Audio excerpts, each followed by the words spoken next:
Assalamualaikum warahmatullahi wabarakatuh. Selamat siang Bapak dan Ibu Guru.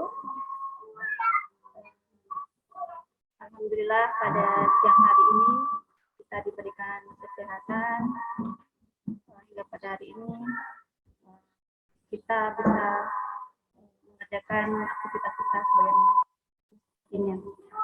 Terima kasih Bapak dan Ibu Guru atas waktu dan kesempatannya. Bapak dan Ibu Guru dapat meluangkan waktu untuk berdiskusi bersama-sama, membahas bersama-sama tentang budaya positif. Saya yakin bahwa Bapak dan Ibu Guru sudah mempelajari tentang budaya positif ini di dalam platform Merdeka Mengajar. Dan sekarang ini kita akan bersama-sama menguatkan, kemudian belajar bersama, diskusi bersama tentang budaya positif ini lebih lanjut. Bapak dan Ibu Guru yang saya hormati, izinkan saya mempresentasikan materi budaya positif ini. Jadi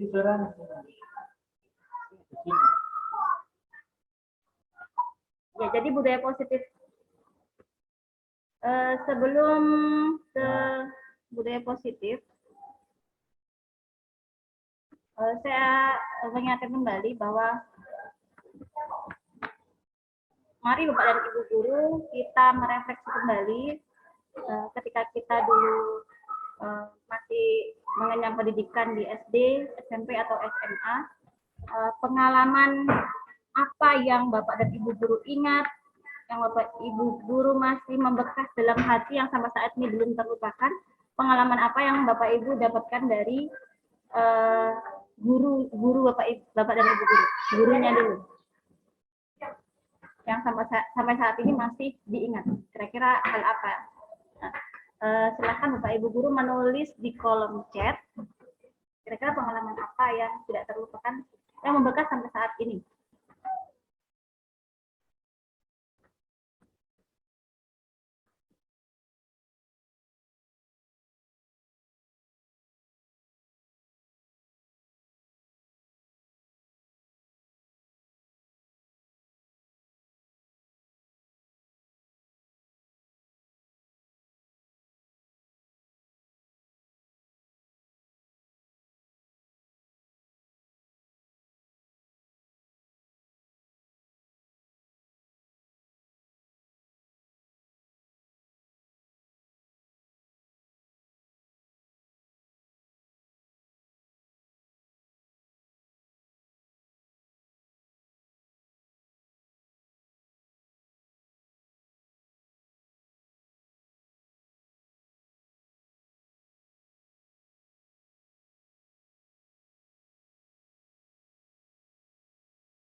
Ya, saya ulang lagi Bapak dan Ibu, pengalaman apa yang Bapak dan Ibu ingat ketika mengenyam pendidikan dulu, yang sampai saat ini masih membekas dan tidak terlupakan? Silakan tulis di kolom chat.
Atau ada Bapak dan Ibu yang langsung raise hand kalau ada yang langsung disampaikan.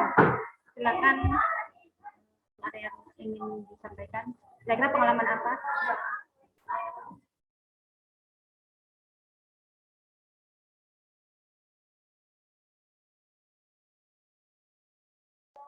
Persilahkan. Ya, silakan Bu Ina. Mungkin mau berbagi pengalaman dengan teman-teman. Silakan. Oke, Assalamualaikum warahmatullahi wabarakatuh. Terima kasih untuk kesampainnya. Pengalaman saya itu yang masih kuingat waktu zaman SMA, Bu ya. Saya dituduh nyontek waktu ulangan harian matematika. Padahal sebenarnya itu tidak sama sekali. Cuman nggak tahu kenapa jawaban teman bisa di saya. Nggak tahu mungkin ada yang sengaja. Pokoknya itu yang kuingat sekali. Saya dituduh mencontek ulangan matematika yang tidak saya lupakan sampai sekarang. Terima kasih. Terima kasih Bu Ina atas pengalamannya. Luar biasa sekali pengalaman yang tidak pernah dilupakan kepada Ibu. Jadi Bu Ina pernah punya cerita yang sampai sekarang masih diingat tentang masalah kejujuran mungkin ya Bu ya. Ya. Jadi itu adalah salah satu pengalaman dari teman kita. Dan pada hari ini itu akan menjadi refleksi kita kembali tentang budaya positif itu. Nah, pastinya dari pengalaman Ibu Ina tadi kita bisa mengambil nilai-nilai penting dari yang Ibu Ina sebutkan, nilai-nilai positif ya Bapak Ibu. Nah, itu nanti akan kita kembangkan di budaya positif ini, yang akan kita biasakan nilai-nilai positif tersebut hingga akhirnya membudaya menjadi rutinitas kita di sekolah. Kita lanjut ke slide selanjutnya Bapak Ibu. Selamat datang para guru hebat. Mari kita belajar bersama, berkolaborasi, saling berbagi, dan mendukung demi mewujudkan disiplin positif di sekolah kita tercinta ini. Konsep utama pada modul budaya positif ini, yang pertama adalah perubahan paradigma belajar. Perubahan di sini kalau yang kita dulu zaman itu selalu berkembang Bapak dan Ibu. Jadi tidak pembelajaran yang kita alami dulu di masa kecil belum tentu sesuai ketika kita terapkan pada zaman ini, sekarang ini. Lagi ini sekarang sudah era 21 ya Bapak Ibu ya. Kemudian jadi ini ada sebuah paradigma baru tentang budaya positif ini, yaitu tentang disiplin positif. Yang pertama. Kemudian yang kedua ada kebutuhan manusia, kebutuhan dasar manusia. Selanjutnya ada motivasi perilaku manusia, dan kemudian ada posisi kontrol restitusi, ada keyakinan kelas, dan segitiga restitusi. Jadi ini semuanya berkaitan satu sama lain. Untuk itu Bapak Ibu, saya mohon kita semua fokus untuk mempelajari bersama modul budaya positif ini. Oke, selanjutnya, apa itu pembelajaran dengan paradigma baru? Pembelajaran paradigma baru ini dirancang berdasarkan prinsip pembelajaran yang berdiferensiasi sehingga setiap siswa dapat belajar sesuai dengan kebutuhannya dari tahap perkembangannya untuk mewujudkan profil pelajar Pancasila. Jadi ini dirancang yang tujuannya adalah untuk mewujudkan profil pelajar Pancasila. Nah, masih ingat Bapak Ibu profil pelajar Pancasila ya? Ya. Ada di gambar ya Bapak Ibu ya. Ada di samping ini, di gambar samping ada mandiri, kemudian berlalat kritis, kreatif, gotong royong, kebinekaan global dan beriman bertakwa. Nah, yang utama adalah yang beriman dan bertakwa kepada Tuhan Yang Maha Esa. Ini yang pertama kita tanamkan pada anak didik kita. Selanjutnya, kita bahas dulu yang disiplin positif. Dalam budaya kita, makna kata disiplin itu diartikan sebagai sesuatu yang dilakukan seseorang pada orang lain untuk mendapatkan kepatuhan atau disiplin cenderung dihubungkan dengan ketidaknyamanan. Jadi kalau kita lihat zaman dulu kala itu, kalau guru kita itu melihat kita tidak kerja tugas atau kuku kita panjang, itu biasanya mereka hukum, mereka pukul tangan dengan penggaris, kemudian mereka hukum dengan fisik dan sebagainya. Nah, itu kok zaman dahulu Bapak Ibu. Nah, ini di paradigma baru, ini belajar dari sebuah pengalaman yang dahulu, kemudian dikembangkan pada saat sekarang ini. Nah, sebagai pendidik, tujuan yang hendak kita capai adalah mewujudkan anak-anak yang memiliki disiplin diri yang melekat pada diri dan kepribadian anak, sehingga mereka mampu berperilaku dengan berpedoman pada nilai-nilai kebijakan universal dengan berdasar bukan pada motivasi ekstrinsik melainkan motivasi intrinsik. Jadi kalau pada zaman dahulu ini kita tergantung pada guru kita yang dengan hukuman dulu baru kita sadar, tapi kalau dengan yang paradigma baru ini, dengan adanya disiplin positif ini mewujudkan merdeka belajar. Artinya murid itu bisa mengatur dirinya tanpa harus dipukul dulu sama gurunya baru mereka sadar. Jadi mereka melakukan perbuatan itu karena mereka sadar bahwa ini negatif buat saya, bahwa ini tidak baik untuk saya, maka saya harus menghindari, maka saya harus melakukan hal positif. Jadi mereka punya motivasi dalam diri mereka sendiri, bukan dari orang lain. Kemudian Bapak Ibu, disiplin positif merupakan salah satu cara penerapan disiplin yang bertujuan untuk menumbuhkan kesadaran diri serta memberdayakan anak untuk melakukan sesuatu tanpa sogokan, ancaman maupun hukuman. Nah, jadi disiplin positif ini mereka melakukan sesuatu tanpa adanya hukuman fisik ataupun dari ancaman atau sogokan orang lain.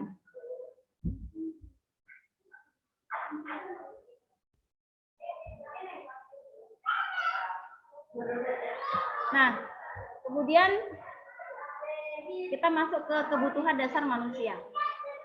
Bapak dan Ibu guru, manusia itu melakukan sesuatu itu karena mereka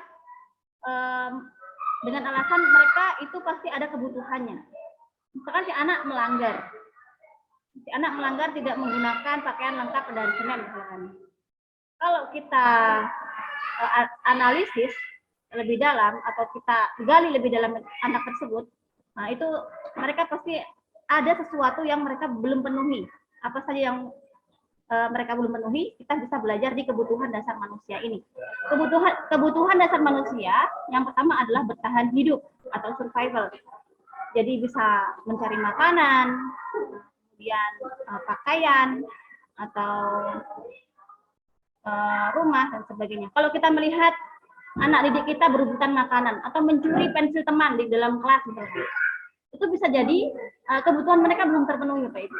Bisa jadi anak yang suka misalkan mencuri, ada yang kadang saya saat mengajar saya ketemu anak yang mencuri pulpennya teman gitu, atau dia mencuri gambar atau mencuri apa ya kita lihat, mencuri kertas karton buku sampulnya teman, itu karena mereka pada saat itu kekurangan gitu. Kemudian kalau yang kedua kebutuhan kebebasan. Kalau kebebasan itu biasanya kalau kita di kelas, ketika kita di kelas, kemudian kita mengajar dan pada saat itu ada peserta didik kita yang mengantuk, kemudian mereka biasanya itu kalau kurang kebebasan ini mereka cenderung coret-coret buku, mereka mengantuk atau mereka tidak mau mendengarkan guru, bisa jadi mereka butuh kebebasan dan Ibu. Kebebasan ini artinya bukan berarti mereka dibebaskan begitu saja tidak dibimbing, artinya mereka butuh sesuatu yang baru, baik itu media mengajar yang visual, ataukah mereka butuh permainan dalam suatu pembelajaran, disisipkan permainan yang membuat mereka senang dan sebagainya.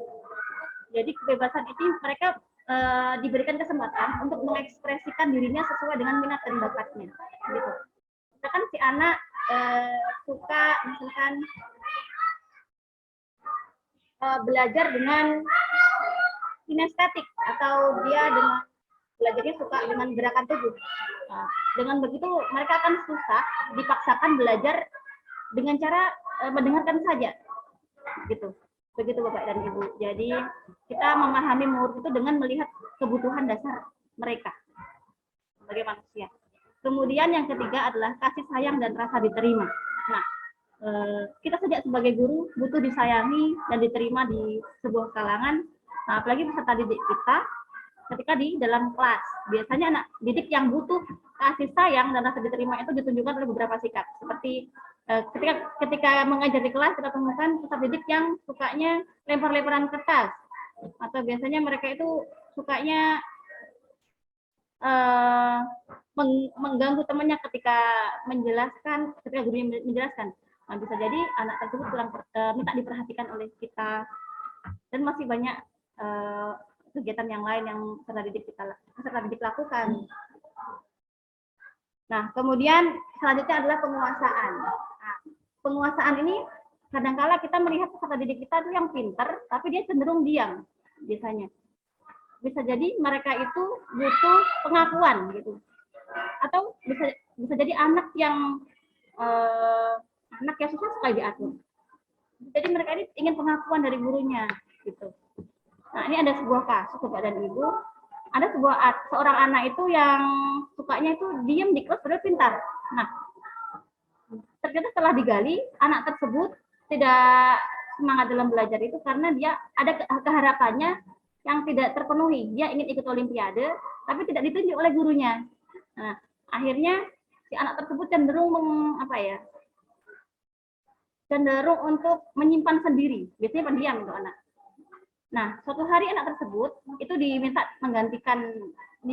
untuk menggantikan temannya si A, misalkan. Kan ditunjuk si A untuk ikut olimpiade, tapi si A berhalangan. Kemudian ditunjuklah si B ini, yang tadinya diam ini, padahal dia pintar. Akhirnya apa Bapak Ibu, setelah si B ini diakui oleh gurunya bahwa dia mampu untuk menggantikan olimpiade, dia semangat belajarnya.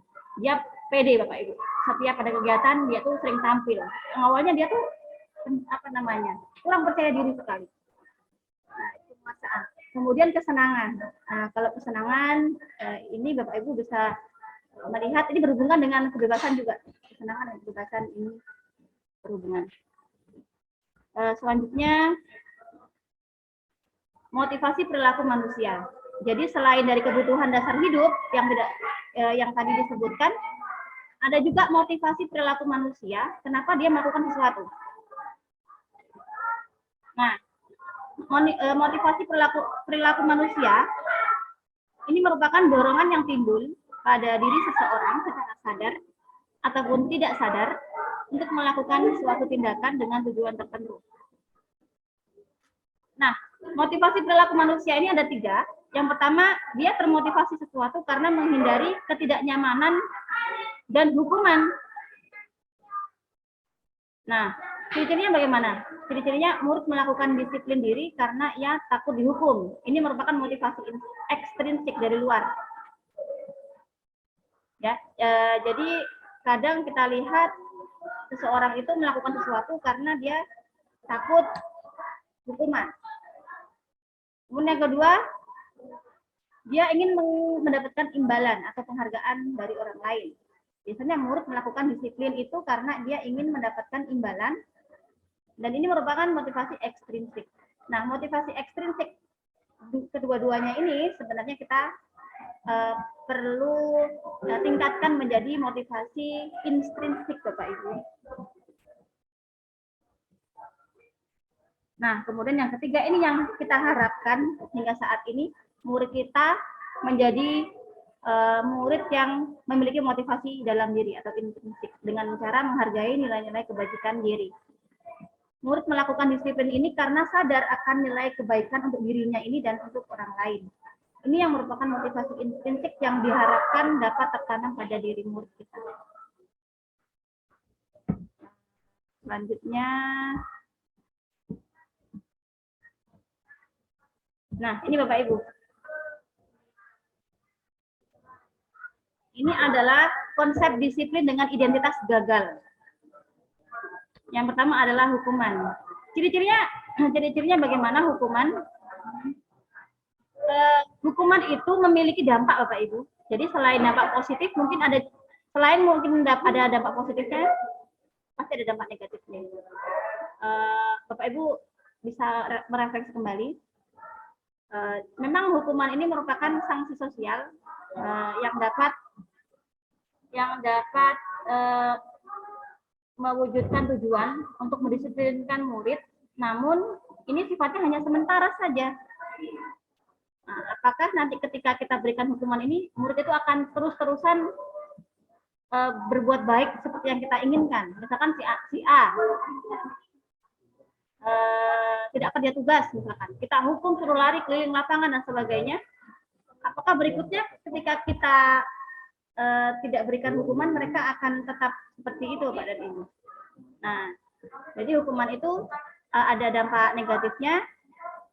Yang pertama adalah menyakitkan, yang kedua adalah tidak nyaman, yang ketiga adalah murid takut, selanjutnya adalah memaksa murid, menyembunyikan kesalahan, dan selanjutnya murid menjadi rendah. Bapak dan Ibu, saya meminta Bapak dan Ibu atas partisipasinya. Saya akan memutarkan video. Video ini nanti Bapak Ibu bisa melihat dan merefleksi kembali.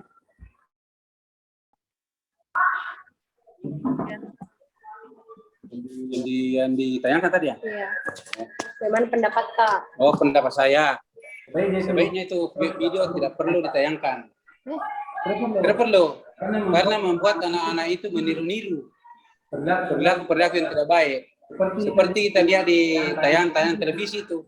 Itu penjahat-penjahat ditangkap, sebenarnya tidak perlu ditayangkan seperti itu. Karena memberikan contoh. Boleh kita seperti ini. Kemudian pada akhirnya saja tadi nangis. Itu menangis kakak adegan saja.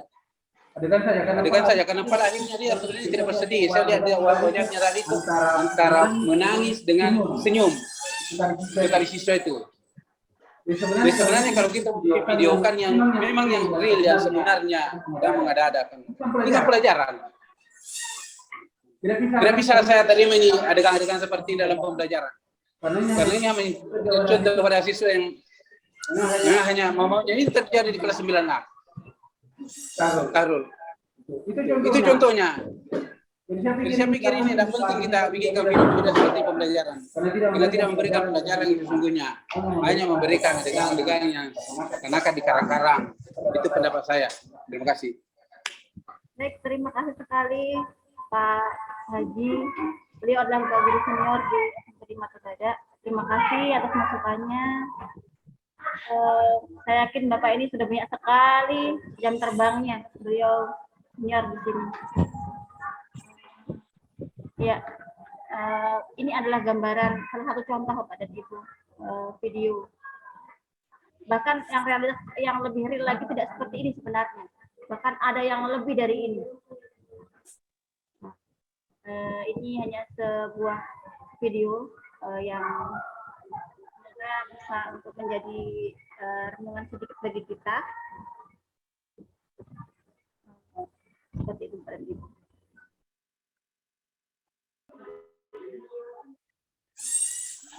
Ya, mungkin ada yang ingin menanggapi kembali Bapak dan Ibu tentang video tadi selain Pak Haji.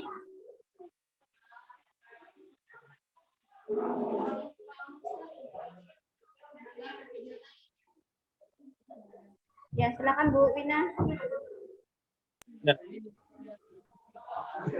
Terima kasih atas kesempatan yang diberikan. Ya, Pak. Saya bertanya menanggapi video yang telah diputar tadi. Saya bertanya mengenai termasuk disiplin apa tadi yang diputar itu, Bu? Ya Pak, Pak Mustari. Jadi tadi kalau tadi itu kan dia menegakkan kedisiplinan dengan cara menghukum ya Bapak dan Ibu ya. Karena di situ ada bullying, melempari kertas anak-anak beserta dirinya. Jadi lebih ke menghukum Bapak. Tidak. Yang di situ tadi ada yang ditampilkan disiplin intrinsikal dengan Ekstrinsik dengan ekstrinsik ya. Yang saya tanyakan antara duanya itu. oh, iya. Ya, jadi film yang diputar tadi itu masuk di disiplin ekstransik atau instinktif. Terima kasih. Mungkin sebelum saya jawab, ada teman-teman yang ingin menjawab. Tadi masuk ke disiplin yang termasuk motivasi yang ekstrinsik atau intrinsik begitu. Baiklah. Jadi saya jawab saja, Pak. Tadi adalah motivasi ekstrinsik, dari motivasi yang berasal dari luar. Karena guru tersebut itu memotivasi muridnya dengan cara memberikan hukuman. Ketika si satu orang anak tadi tidak masuk, itu satu kelas kena semua, tidak jadi belajar, dihukum sama gurunya.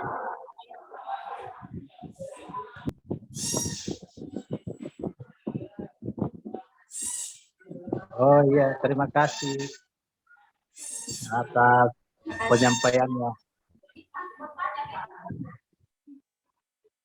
Bapak Ibu, apabila ada yang ditanyakan atau ingin disampaikan, dipersilakan.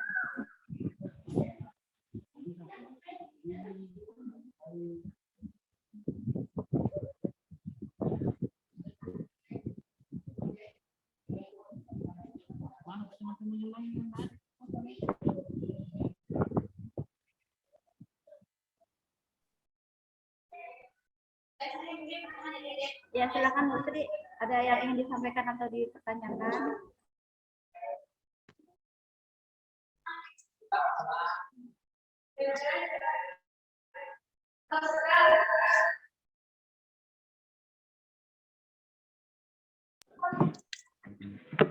Assalamualaikum warahmatullahi wabarakatuh.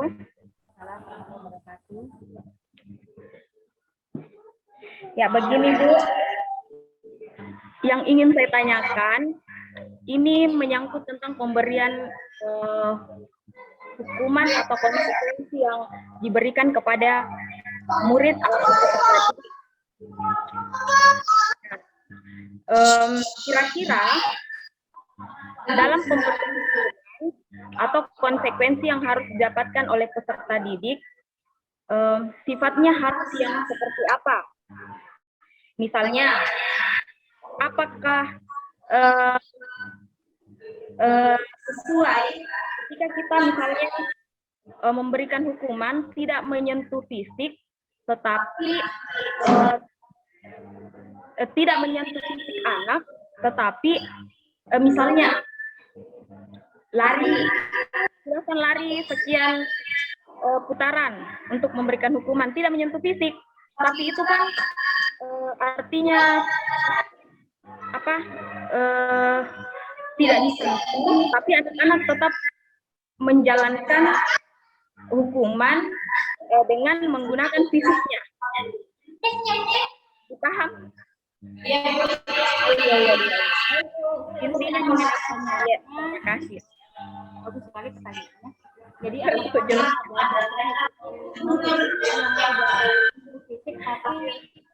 efektif.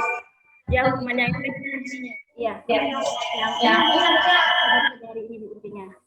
Ada nggak hukuman yang bukan hukuman yang positif tidak dikenal dengan nama hukuman. Namanya restitusi ini yang kita masih membahas. Dari kita melihat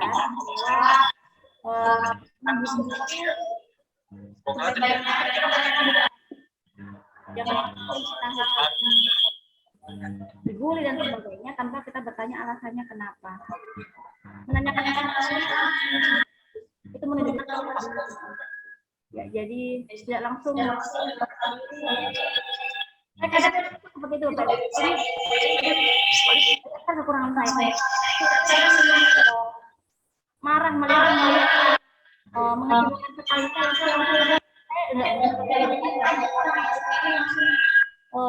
saya langsung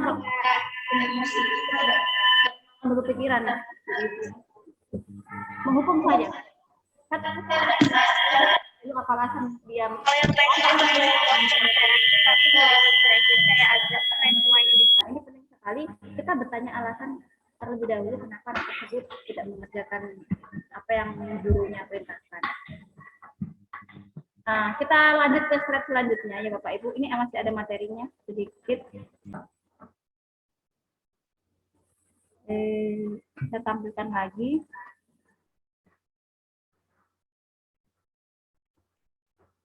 Nah, tadi hukuman itu dampak negatif. Ada juga dampak positifnya Bapak Ibu. Ada juga dampak negatifnya. Kalau positifnya murid akan disiplin, tapi tidak untuk selamanya.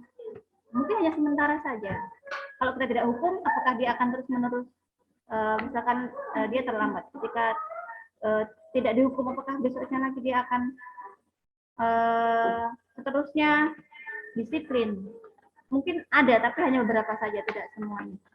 Nah, Bapak Ibu, negatifnya itu adalah satu menyakitkan, yang kedua tidak nyaman, yang ketiga murid itu takut, memaksa murid menyembunyikan kesalahan, murid menjadi rendah diri, kemudian tidak efektif juga, kemudian merusak hubungan antara guru dengan murid, murid dengan murid, dan sebagainya, mematikan kreativitas, kemudian menghukum dengan sistem ranking, dan juga merampas hak menghargai dirinya. Ini adalah salah satu dampak negatifnya. Jadi sekali lagi Bapak Ibu, setiap guru itu memiliki masing-masing hak untuk memilih mana yang menurut Bapak dan Ibu itu sesuai. Apakah menerapkan konsep hukuman ini, ataukah menerapkan nanti paradigma yang baru yang disebut restitusi. Nah, ini semua kembali kepada diri kita. Ini hanya pengetahuan saja Bapak dan Ibu. Selanjutnya, nah, selain hukuman, ketika kita mendisiplinkan anak, itu ada dikenal namanya konsekuensi. Nah, konsekuensi itu kita memberikan sesuatu berupa bukan hukuman lagi di sini, tapi sesuatu yang membuat anak itu jera, tapi ada konsekuensinya. Contohnya, kalau misalkan kalau si A tidak mengerjakan tugas, nanti setelah istirahat harus mengerjakan tugasnya, gitu. Itu ada konsekuensinya. Misalkan disepakati dalam kelas. Anak-anak kita sepakati kalau kalian tidak kerja tugas besok, berarti misalkan besok tidak boleh masuk kelas, atau nanti di jam pembelajaran kalian harus kerjakan, di luar jam pembelajaran atau jam istirahat kalian kerjakan kembali. Itu adalah konsekuensi. Ada konsekuensi di belakang kalau dia tidak menepati disiplin tersebut. Nah, konsekuensi ini tentu ada dampak positif, ada negatifnya. Nah, konsekuensi positifnya ketergantungan tadi, Bapak Ibu. Kalau negatifnya, ini salah satunya adalah penguatan jangka pendek, kemudian perlu monitoring berkelanjutan, stimulus respon, murid menghormati peraturan, kehilangan waktu untuk merenungi kesalahan, murid bertanggung jawab untuk perilakunya, merusak hubungan atau sifat iri, mematikan kreativitas, menghukum dengan ranking dan sebagainya.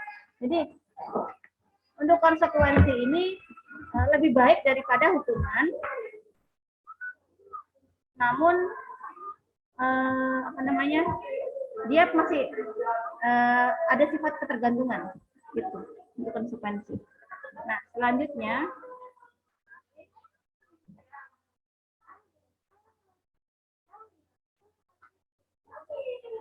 adalah konsep disiplin ini dengan pendekatan restitusi. Nah, ini yang kita harapkan kita terapkan sebenarnya di paradigma baru ini. Tapi nanti terserah Bapak dan Ibu guru memilih cara yang mana yang menurut Bapak Ibu tepat, apakah menghukum, apakah memilih konsekuensi, ataukah menggunakan restitusi ini. Semuanya kembali pada kita. Karena kita pun tidak tahu ketika kita menggunakan paradigma baru ini nantinya berapa puluh tahun ke depan apa dampaknya, kita belum tahu. Ini hanya sebuah pengetahuan saja untuk guru. Jadi konsep disiplin dengan restitusi ini adalah sebuah cara menanamkan disiplin positif pada murid. Apa itu restitusi? Restitusi sendiri itu adalah proses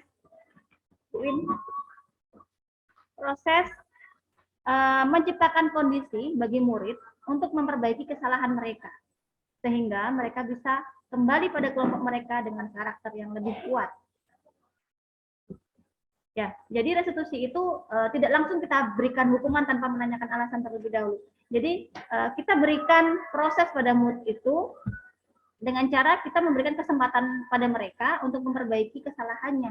Sehingga ketika mereka kembali ke kelompoknya, mereka bisa lebih kuat lagi untuk memperbaiki kesalahan tersebut. Dan mereka juga diterima dalam kelompok tersebut. Nah, bagaimana ciri-cirinya restitusi itu? Yang pertama, bukan untuk menebus kesalahan, tapi belajar dari kesalahan. Yang kedua, memperbaiki hubungan. Yang ketiga adalah tawaran, bukan paksaan. Yang keempat adalah menuntun untuk melihat ke dalam diri. Yang selanjutnya adalah mencari kebutuhan dasar yang mendasari. Fokus pada karakter, bukan pada tindakan, dan menguatkan fokus pada solusi. Jadi lebih kepada solusinya, bukan pada kesalahannya. Dan penting dan fokus juga pada penguatan karakter positif apa yang akan ditingkatkan. Jadi itu untuk restitusi.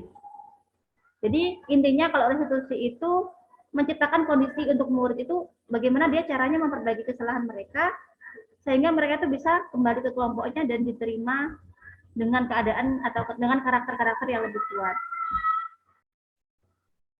Selanjutnya, nah ini. Perbedaan contoh kasus, murid sering tidak mengerjakan PR. Nah, tindakan guru. Ini kalau hukuman contohnya 1. Guru menghukum murid tersebut hormat bendera selama 10 menit. Ini contohnya ya Bapak Ibu. Biasanya kalau menghukum itu dengan cara seperti ini. Tapi bisa banyak juga yang secara nyata katanya Pak Haji tadi, bahkan ada yang tidak seperti ini. Jadi, ini contoh saja.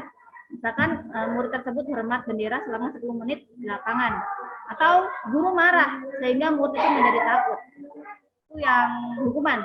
Kalau yang konsekuensi, ini guru memberikan konsekuensi mengerjakan PR-nya di waktu istirahat atau dikerjakan sebanyak 2 kali lipatnya. Nah, guru di sini tegas dan menghormati aturan. Jadi kalau konsekuensi ini sifatnya guru tegas dan menghormati aturan, tapi dia ada konsekuensinya, ada perjanjiannya Bapak dan Ibu gitu maksudnya. Ada perjanjiannya. Misalkan kita ada kesepakatan ya, nanti kalau kamu tidak kerja tugasnya, berarti besok kamu harus siap untuk misalkan kerja pada saat jam istirahat. Jadi kamu tidak istirahat gitu. Jam istirahatnya kamu pakai untuk kerja tugasmu. Itu konsekuensi. Nah, jadi kedua-duanya baik hukuman dan konsekuensi ini masih ada dampak negatifnya. Nah, yang diharapkan di paradigma baru ini kita bisa menanamkan sebuah restitusi. Nah, restitusi sendiri ini kalau dalam penerapannya ini menjawab pertanyaan Bu Sri tadi juga. Restitusi dalam penerapannya yang pertama misalkan guru menanyakan keyakinan kelas atau dirinya, keyakinan pada dirinya, kemudian membantu murid itu menyelesaikan masalahnya. Jadi tidak hanya kita menghakimi saja tanpa kita memberikan solusi. Gitu. Kemudian selanjutnya adalah guru terbuka dan murid menghormati dirinya dan orang lain. Jadi dengan adanya restitusi ini akhirnya murid terbuka sama gurunya, gurunya pun akan membantu murid tersebut mencarikan solusi. Salah satu yang saya patut acungi jempol di SMP saya ini, SMP 5 Turbada ini, di sekolah saya ini guru-gurunya luar biasa, tegas. Tapi luar biasa juga guru-gurunya di sini berkolaborasi dengan sesama guru sehingga banyak masukan-masukan untuk membuat solusi. Salah satunya, misalkan anak yang terlambat hari Senin itu tidak langsung dihukum fisik, tapi mereka sebenarnya sudah restitusi. Jadi anak-anak tersebut itu diberikan restitusi ketika mereka melanggar, mereka perlahan-lahan untuk memperbaiki dirinya dengan cara menyiapkan pakaian topinya yang kurang atau kaos kakinya yang kurang itu untuk disediakan di koperasi sekolah. Jadi ini sudah sebuah solusi. Koperasi sekolah itu sebuah solusi yang menjawab adanya kebutuhan dasar manusia itu. Jadi itu adalah sebuah tindakan yang patut diapresiasi karena selain memberikan sebuah bukan hukuman ya, Mbak Ibu, sebuah apa ya? Selain memberikan sebuah penguatan pada anak, itu juga disediakan solusinya berupa operasi sekolah yang sangat membantu sekali untuk anak-anak. Kita sangat apresiasi di sekolah saya ini. Dan guru-gurunya pun luar biasa, saling bekerja sama, berkolaborasi. Sehingga sekolah kami alhamdulillah sudah banyak sekali kemajuan.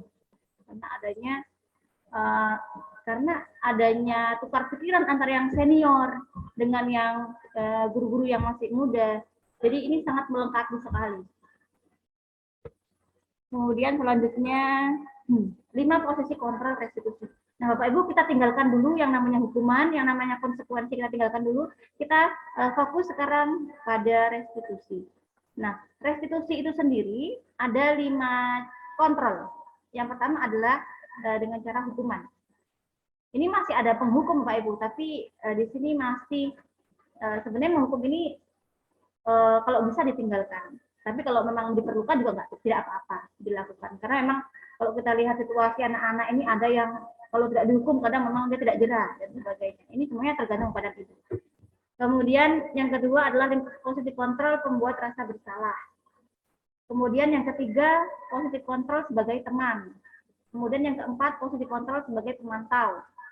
Kemudian yang kelima positive control sebagai manajer. Nah, yang manajer inilah yang sangat kita harapkan kita terapkan di sekolah itu. Nah, seperti apa contohnya penghukum?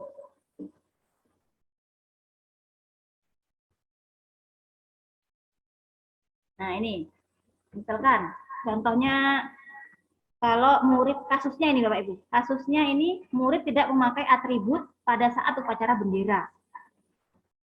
Kalau kita di posisi penghukum, contohnya misalkan patuhi aturan sekolah, lalu berdiri di depan barisan. Nah, jadi dia sifatnya menyuruh gitu. Dengan ciri-cirinya biasanya gurunya itu beracak pinggang, baru kemudian menunjuk-nunjuk muridnya.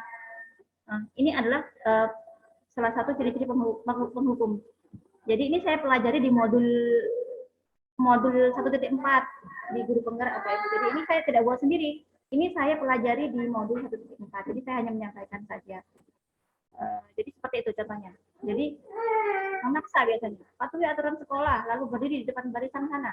Nah, kemudian kalau pembuat rasa bersalah, itu kalimatnya lebih baik lagi. Lebih halus lagi.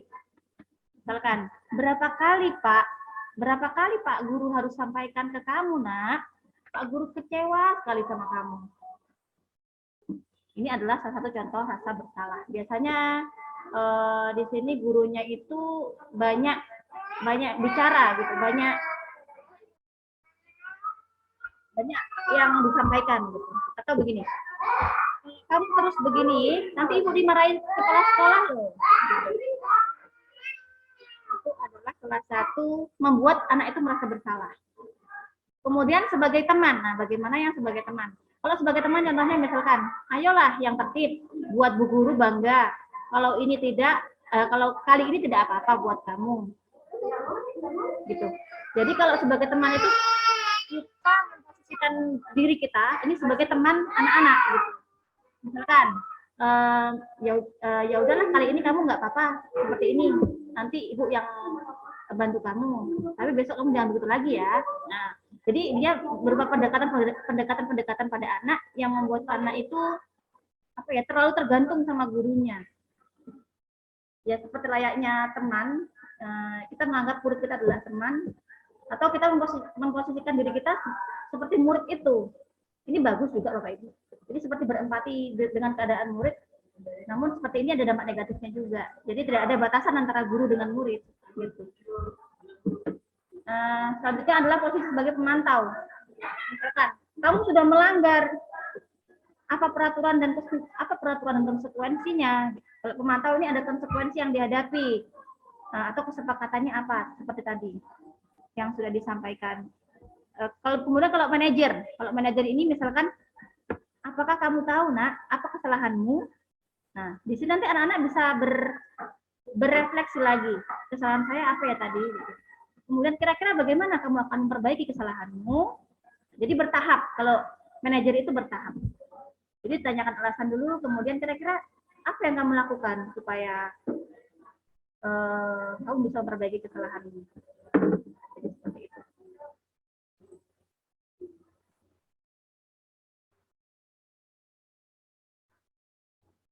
Saya tayangkan ini ya Bapak Ibu. Saya buat apa namanya salah satu tayangan, tapi dengan ini tayangan yang menerapkan segitiga restitusi.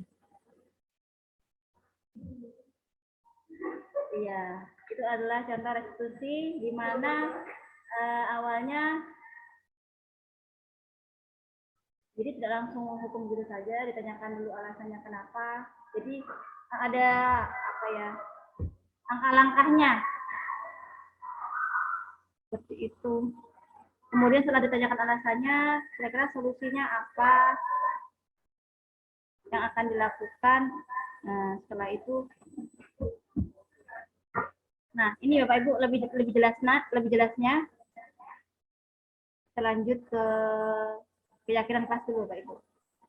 Jadi bagaimana membentuk keyakinan kelas? Ini sangat penting keyakinan kelas ini untuk, kalau dulu mungkin namanya kesepakatan kelas ya.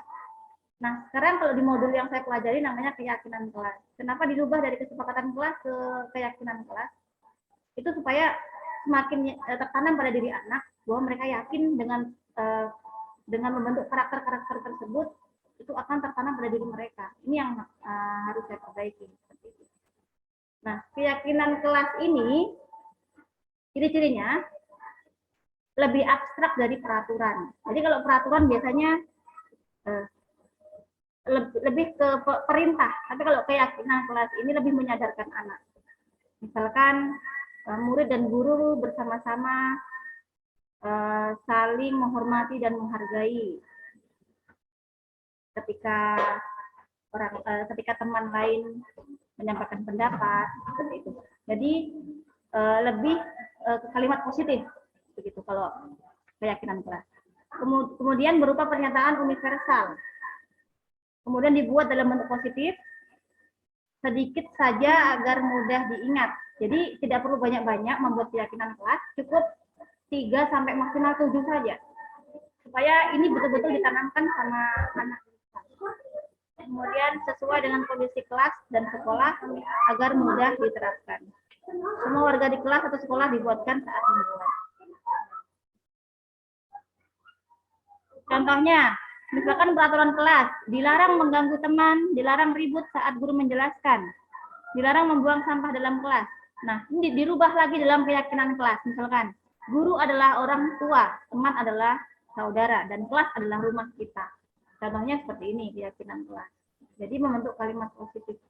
Nah, apa tujuannya dibentuk keyakinan kelas ini?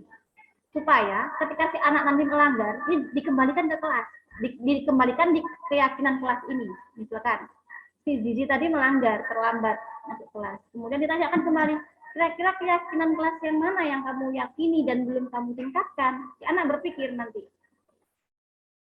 Bu, saya misalkan saya kurang disiplin, Bu. Kira-kira keyakinan kelas mana? Saya tidak disiplin misalkan. Dia akan kembali ke keyakinan kelas itu yang sudah kita sepakati itu Bapak dan Ibu. Nah, kemudian kita dorong dia untuk cari solusi. Kira-kira solusi yang apa yang kamu bisa lakukan, Zizi, supaya kamu tidak terlambat lagi? Si anak bilang, dia akan berpikir, mungkin dengan berpikir lama begitu, tapi kita kasih waktu jeda. Kemudian dia jawab, kita bimbing terus. Jadi tidak lepas hanya dia memberikan keyakinan sendiri, kita juga bimbing juga. Nah, setelah itu kita tanya mendalam, siapa yang peduli dengan kamu, siapa yang bisa bantu kamu untuk bangun tepat waktu, dan sebagainya. Jadi terus kita kontrol itu, hingga akhirnya dia menemukan solusi sendiri. Itu adalah keyakinan kelas. Dan keyakinan kelas ini setelah dibuat, itu sebaiknya tidak usah banyak-banyak, 3-7 saja.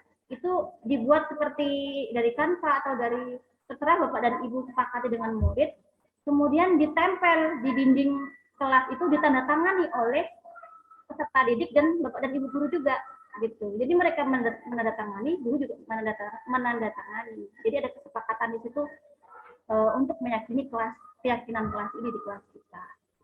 Jadi begitu Pak Ibu, membuat keyakinan kelas. Biasanya kalau guru SD ini lebih gampang, karena kalau guru SD kan guru tetap yang masuk. Nah, yang guru SMP ini yang kadang kan Kalau nggak wali kelas, ini yang agak susah. Karena dia per mapel. Jadi masing-masing kita ya Bapak Ibu. Selanjutnya, mengapa keyakinan kelas? Mengapa tidak keyakinan kelas saja? Mengapa kita memiliki peraturan tentang penggunaan helm pada saat mengendarai kendaraan roda 2 bermotor? Mengapa kita memiliki aturan penggunaan masker dan mencuci tangan setiap saat? Ini adalah pertanyaan untuk peraturan, kenapa tidak keyakinan saja. Selanjutnya, nih, Bapak Ibu, restitusi itu ada 3 hal yang perlu dilakukan. Yang pertama adalah menstabilkan identitas. Misalkan, kita semua akan melakukan hal terbaik yang bisa kita lakukan. Kalau tadi ada yang melanggar, itu bukan kita hakimi, tapi kita stabilkan dirinya. Tidak apa-apa, nak, bukan kamu saja yang pernah melakukan kesalahan. Semua orang punya kesalahan yang sama. Tapi sekarang bagaimana kamu memperbaikinya? Itu contohnya menstabilkan identitas.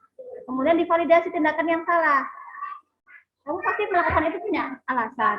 Apa alasanmu? Nah, ditanya alasannya, Bapak Ibu. Kemudian menanyakan keyakinan. Kira-kira dikembalikan lagi ke keyakinan kelas. Keyakinan kelas yang mana yang perlu kamu tingkatkan? Seperti itu. Jadi itu tadi contoh restitusi. Ini adalah contohnya. Ini di dalam tas. Nah, itu ya.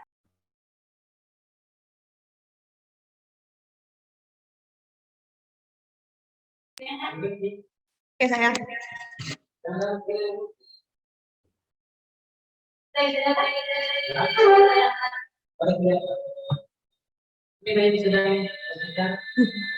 Ya, baik. Terima kasih untuk Ibu Nikma sebagai pemateri pada Zoom siang ini.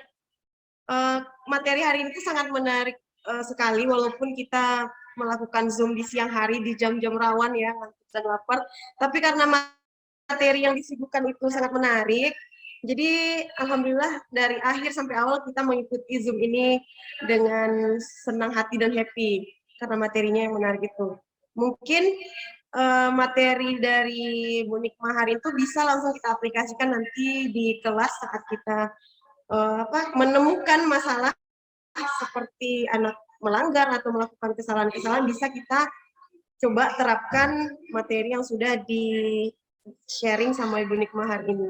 Semoga bermanfaat untuk kita semua, dan sekali lagi terima kasih untuk Bu Nikma atas materi yang sudah dibagi ke kita semua. Terima kasih. Ya, terima kasih Bu Ina. Terima kasih semuanya, Bapak dan Ibu Guru, atas kesempatan waktunya meluangkan waktu untuk belajar bersama-sama. Ini akan menjadi masukan bagi kami dan terutama sekolah kami untuk terus meningkatkan kapasitas sekolah kami untuk terus maju berdampak lebih baik lagi. Saya akhirul qauli. Assalamualaikum warahmatullahi wabarakatuh.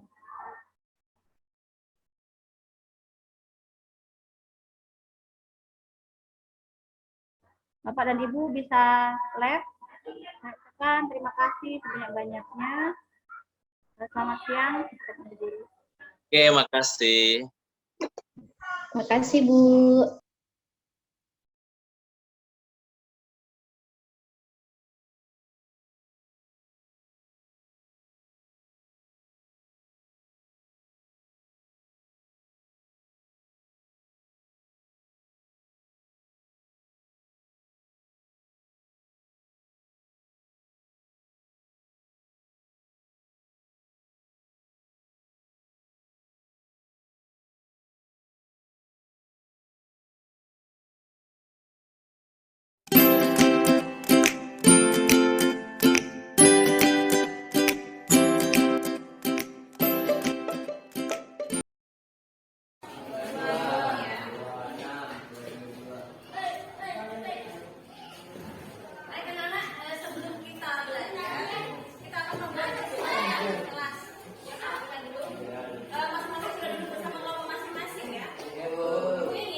Izin ketika keluar, ketika kelas. Oke, sekarang coba